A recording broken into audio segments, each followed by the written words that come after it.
بسم الله الرحمن الرحيم ياسين والقرآن الحكيم إنك لمن المرسلين على صراط مستقيم تنزيل العزيز الرحيم لتنذر قوما ما أنذر آباؤهم فهم غافلون لقد حق القول على أكثرهم فهم لا يؤمنون إنا جعلنا في أعناقهم أغلالا فهي إلى الأذقان فهم مقمحون وجعلنا من بين أيديهم سدا ومن خلفهم سدا فأغشيناهم فهم لا يبصرون وسواء عليهم أأنذرتهم أم لم تنذرهم لا يؤمنون إنما تنذر من اتبع الذكر وخشي الرحمن بالغيب فبشره بمغفرة وأجر كريم إنا نحن نحيي الموتى ونكتب ما قدموا وآثارهم وكل شيء أحصيناه في إمام مبين واضرب لهم مثلا أصحاب القرية إذ جاءها المرسلون إذ أرسلنا إليهم اثنين فكذبوهما فعززنا بثالث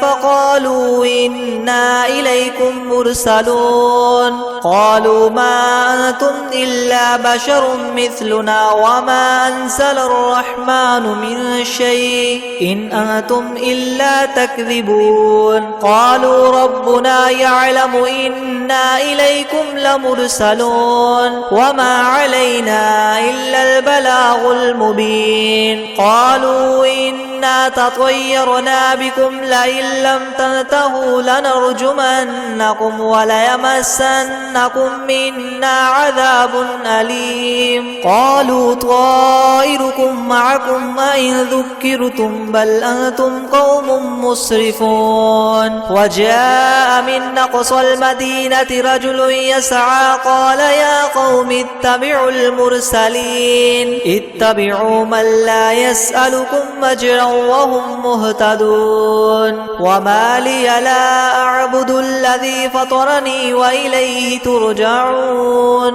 أأتخذ من دونه آلهة إن يردني الرحمن بضر لا تغن عني شفاعتهم شيئا ولا ينقذون إني إذا لفي ضلال مبين إني آمنت بربكم فاسمعون قيل ادخل الجنة قال يا ليت قومي يعلمون بما غفر لي ربي وجعلني من المكرمين وما أنزلنا على قومه من بعده من جند من السماء وما كنا منزلين إن كانت إلا صيحة واحدة فإذا هم خامدون يا حسرة على العباد ما يأتيهم من رسول إلا كانوا به يستهزئون ألم يروا كم أهلكنا قبلهم من القرون أنهم إليهم لا يرجعون وإن كل لما جميع لدينا محضرون وآية لهم الأرض الميتة وأحييناها وأخرجنا منها حبا فمنه يأكلون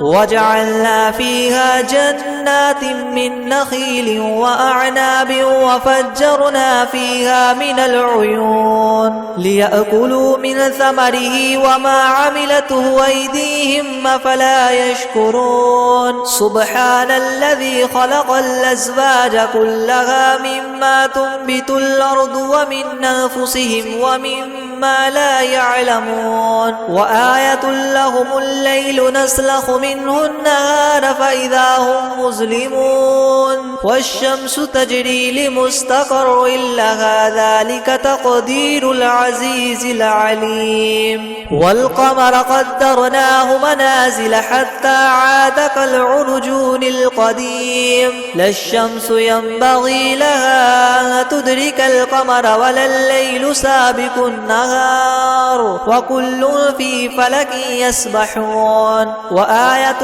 لهم أنا حملنا ذريتهم في الفلك المشحون وخلقنا لهم من مثله ما يركبون وإن نشأ نغرقهم فلا صريخ لهم ولا هم ينقذون إلا رحمة منا ومتاعا إلى حين وإذا قيل لهم اتقوا ما بين أيديكم وما خلفكم لعلكم ترحمون وما تأتيهم من آية من آيات ربهم إلا كانوا عنها معرضين وإذا قيل لهم انفقوا مما رزقكم الله قال الذين كفروا للذين آمنوا ونطعم من لو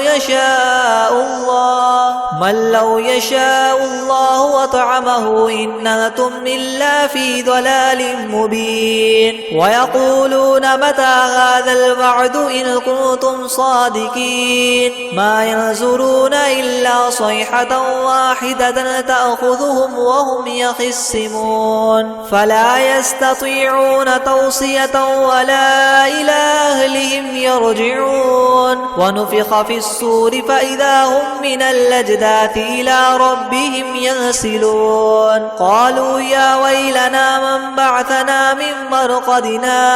هذا ما وعد الرحمن وصدق المرسلون إن كانت إلا صيحة واحدة فإذا هم جميع لدينا محضرون فاليوم لا تظلم نفس شيئا ولا تجزون إلا ما كنتم تعملون إن أصحاب الجنة اليوم في شغل فاكهون هم وأزواجهم في زلال على الأرائك متكئون لهم فيها فاكهة ولهم ما يدعون سلام قولا من رب رحيم وامتازوا اليوم أيها المجرمون ألم أعهد إليكم يا بني آدم ألا تعبدوا الشيطان إنه لكم عدو مبين وأن اعبدوني هذا صراط مستقيم ولقد أضل منكم جبلا كثيرا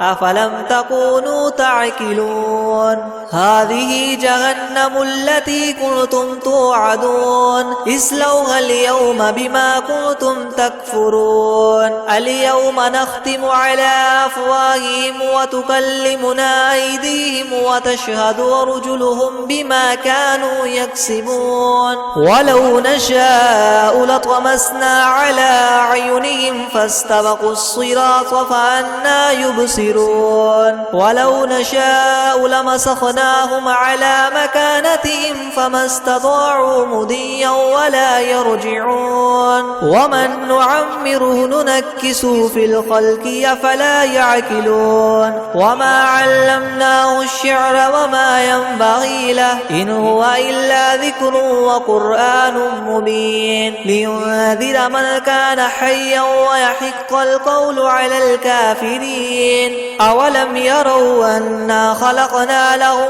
مما عملت أيدينا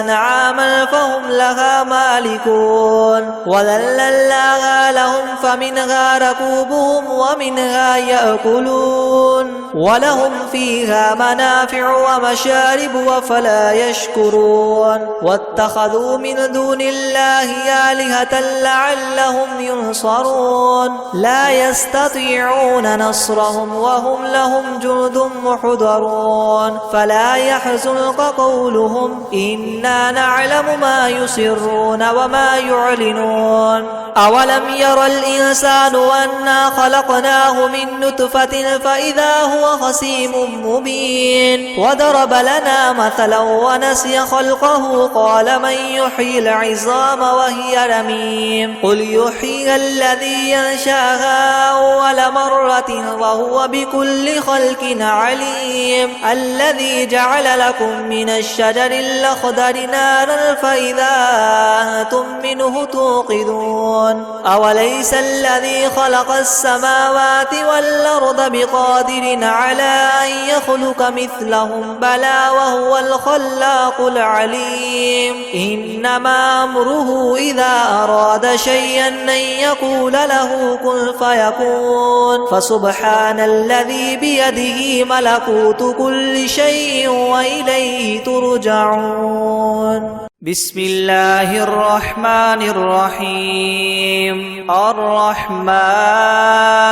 علم القرآن خلق الإنسان علمه البيان الشمس والقمر بحسبان والنجم والشجر يسجدان والسماء رفعها ووضع الميزان ألا تطغوا في الميزان وأقيموا الوزن بالقسط ولا تخسروا الميزان والأرض وضعها للأنام فيها فاكهة والنخل ذات الأكمام والحب ذو العصف والريحان فبأي آلاء ربكما تكذبان خلق الإنسان من صلصال كالفخار وخلق الجان من مارج من نار فبأي آلاء ربكما تكذبان رب المشرقين ورب المغربين فبأي آلاء ربكما تكذبان مرج البحرين يلتقيان بينهما برزخ لا يبغيان فبأي آلاء ربكما تكذبان يخرج منهما اللؤلؤ والمرجان فبأي آلاء ربكما تكذبان وله الجوار المنشآت في البحر كالأعلام فبأي آلاء ربكما تكذبان كل من عليها فان ويبقى وجه ربك ذو الجلال والإكرام فبأي آلاء ربكما تكذبان يسأله من في السماوات والأرض كل يوم هو في شأن فبأي آلاء ربكما تكذبان سنفرغ لكم أيها الثقلان فبأي آلاء ربكما تكذبان يا معشر الجن والإنس إن استطعتم أن تنفذوا من أقطار السماوات والأرض فانفذوا لا تنفذون إلا بسلطان فبأي آلاء ربكما تكذبان يرسل عليكما شواظ من نار ونحاس فلا تنتصران فبأي آلاء ربكما تكذبان فإذا انشقت السماء فكانت وردة كالدهان فبأي آلاء ربكما تكذبان فيومئذ لا يسأل عن ذنبه إنس ولا جان فبأي آلاء ربكما تكذبان يعرف المجرمون بسيماهم فيؤخذ بالنواصي والأقدام فبأي آلاء ربكما تكذبان هذه جهنم التي يكذب بها المجرمون يطوفون بينها وبين حميم تكذبان فبأي آلاء ربكما تكذبان ولمن خاف مقام ربه جنتان فبأي آلاء ربكما تكذبان ذواتا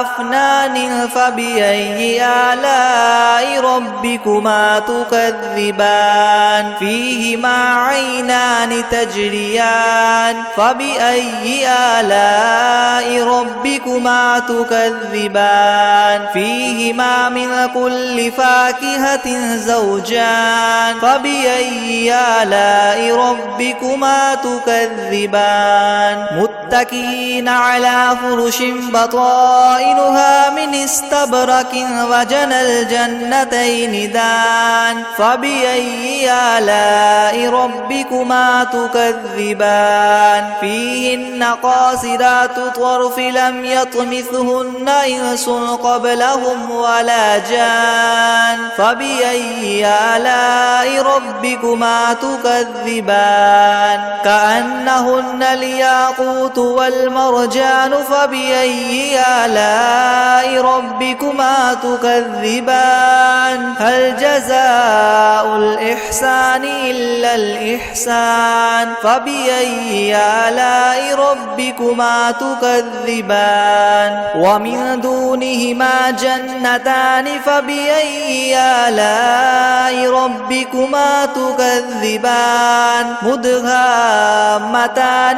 فبأي آلاء ربكما تكذبان فيهما عينان نضاختان فبأي آلاء ربكما تكذبان فيهما فاكهة ونخل ورمان فبأي آلاء ربكما تكذبان فيهن خيرات حسان فبأي آلاء ربكما تكذبان حور مقصورات في الخيام فبأي آلاء ربكما تكذبان لم يطمثهن إنس قبلهم ولا جان فبأي آلاء ربكما تكذبان متكئين على رفرف خضر وعبقري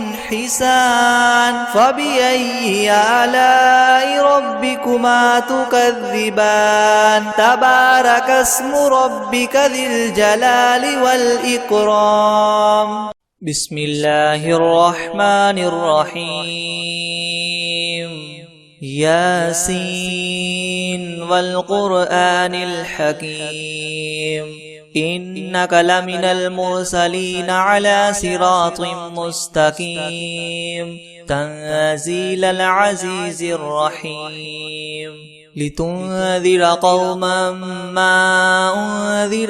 آباؤهم فهم غافلون لقد حق القول على أكثرهم فهم لا يؤمنون إنا جعلنا في أعناقهم أغلالا فهي إلى الأذقان فهم مقمحون وجعلنا من بين أيديهم سدا ومن خلفهم سدا فأغشيناهم فهم لا يبصرون وسواء عليهم أأنذرتهم أم لم تنذرهم لا يؤمنون إنما تنذر من اتبع الذكر وخشي الرحمن بالغيب فبشره بمغفرة وأجر كريم إنا نحن نحيي الموتى ونكتب ما قدموا وآثارهم وكل شيء أحصيناه في إمام مبين واضرب لهم مثلا أصحاب القرية إذ جاءها المرسلون إذ أرسلنا إليهم اثنين فكذبوهما فعززنا بثالث فقالوا إنا إليكم مرسلون قالوا ما أنتم إلا بشر مثلنا وما أنزل الرحمن من شيء إن أنتم إلا تكذبون قالوا ربنا يعلم إنا إليكم لمرسلون وما علينا إلا البلاغ المبين قالوا إنا تطيرنا بكم لئن لم تنتهوا لنرجمنكم وليمسنكم منا عذاب أليم قالوا طائركم معكم أئن ذكرتم بل أنتم قوم مسرفون وجاء من أقصى المدينة رجل يسعى قال يا قوم اتبعوا المرسلين اتبعوا من لا يسألكم أجرا وهم مهتدون وما لي لا أعبد الذي فطرني وإليه ترجعون أتخذ من دونه آلهة إن يردني الرحمن بضر لا تغن عني شفاعتهم شيئا ولا ينقذون إني إذا لفي ضلال مبين إني آمنت بربكم فاسمعون قيل ادخل الجنة قال يا ليت قومي يعلمون بما غفر لي ربي وجعلني من المكرمين وما أنزلنا على قومه من بعده من جند من السماء وما كنا منزلين إن كانت إلا صيحة واحدة فإذا هم خامدون يا حسرة على العباد ما يأتيهم من رسول إلا كانوا به يستهزئون ألم يروا كم أهلكنا قبلهم من القرون أنهم إليهم لا يرجعون وإن كل لما جميع لدينا محضرون وآية لهم الأرض الميتة وأحييناها وأخرجنا منها حبا فمنه يأكلون وجعلنا فيها جنات من نخيل وأعناب وفجرنا فيها من العيون ليأكلوا من ثمره وما عملته أيديهم أفلا يشكرون سبحان الذي خلق الأزواج كلها مما تنبت الأرض ومن أنفسهم ومما لا يعلمون وآية لهم الليل نسلخ منه النهار فإذا هم مظلمون والشمس تجري لمستقر لها ذلك تقدير العزيز العليم والقمر قدرناه منازل حتى عاد كالعرجون القديم لا الشمس ينبغي لها أن تدرك القمر ولا الليل سابق النهار وكل في فلك يسبحون وآية لهم أنا حملنا ذريتهم في الفلك المشحون وخلقنا لهم من مثله ما يركبون وإن نشأ نغرقهم فلا صريخ لهم ولا هم ينقذون إلا رحمة منا ومتاعا إلى حين وإذا قيل لهم اتقوا ما بين أيديكم وما خلفكم لعلكم ترحمون وما تأتيهم من آية من آيات ربهم إلا كانوا عنها معرضين وإذا قيل لهم انفقوا مما رزقكم الله قال الذين كفروا للذين آمنوا أنطعم من لو يشاء الله من لو يشاء الله أطعمه إن أنتم إلا في ضلال مبين ويقولون متى هذا الوعد إن كنتم صادقين ما ينظرون إلا صيحة واحدة تأخذهم وهم يخصمون فلا يستطيعون توصية ولا إلى أهلهم يرجعون ونفخ في الصور فإذا هم من الأجداث إلى ربهم ينسلون قالوا يا ويلنا من بعثنا من مرقدنا هذا ما وعد الرحمن وصدق المرسلون إن كانت إلا صيحة واحدة فإذا هم جميع لدينا محضرون فاليوم لا تظلم نفس شيئا ولا تجزون إلا ما كنتم تعملون إن أصحاب الجنة اليوم في شغل فاكهون هم وأزواجهم في زلال على الأرائك متكئون لهم فيها فاكهة ولهم ما يدعون سلام قولا من رب رحيم وامتازوا اليوم أيها المجرمون ألم أعهد إليكم يا بني آدم ألا تعبدوا الشيطان إنه لكم عدو مبين وأن اعبدوني هذا صراط مستقيم ولقد أضل منكم جبلا كثيرا أفلم تكونوا تعقلون هذه جهنم التي كنتم توعدون اصلوها اليوم بما كنتم تكفرون اليوم نختم على أفواههم وتكلمنا أيديهم وتشهد أرجلهم بما كانوا يكسبون ولو نشاء لطمسنا على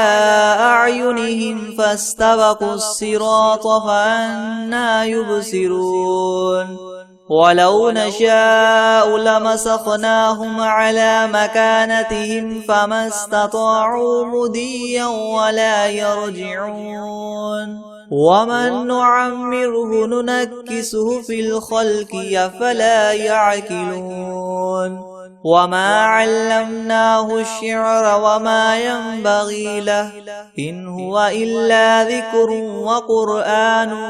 مبين لينذر من كان حيا ويحق القول على الكافرين أولم يروا أنا خلقنا لهم مما عملت أيدينا أنعاما فهم لها مالكون وذللناها لهم فمنها ركوبهم ومنها يأكلون ولهم فيها منافع ومشارب وفلا يشكرون واتخذوا من دون الله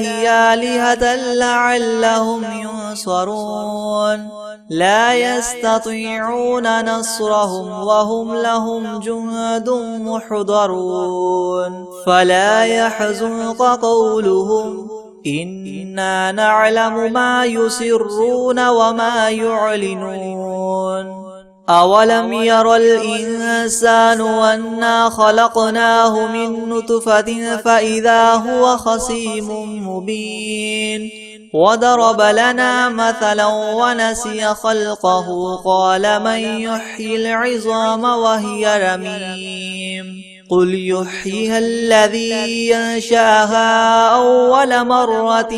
وهو بكل خلق عليم الذي جعل لكم من الشجر الأخضر نارا فإذا أنتم منه توقدون أوليس الذي خلق السماوات والأرض بقادر على أن يخلق مثلهم بلى وهو الخلاق العليم إنما أمره إذا أراد شيئا أن يقول له كن فيكون فسبحان الذي بيده ملكوت كل شيء وإليه ترجعون. بسم الله الرحمن الرحيم. الرحمن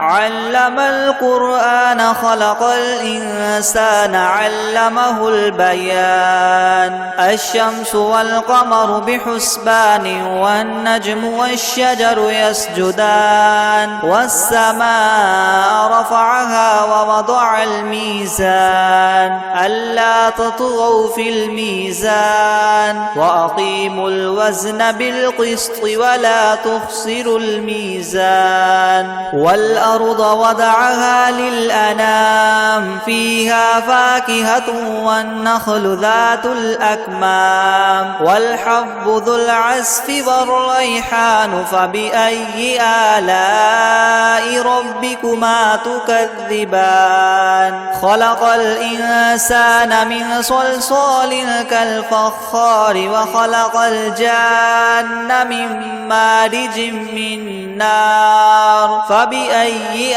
آلاء ربكما تكذبان. رب المشرقين ورب المغربين فبأي آلاء ربكما تكذبان. مرج البحرين يلتقيان بينهما برزخ لا يبغيان فبأي آلاء ربكما تكذبان.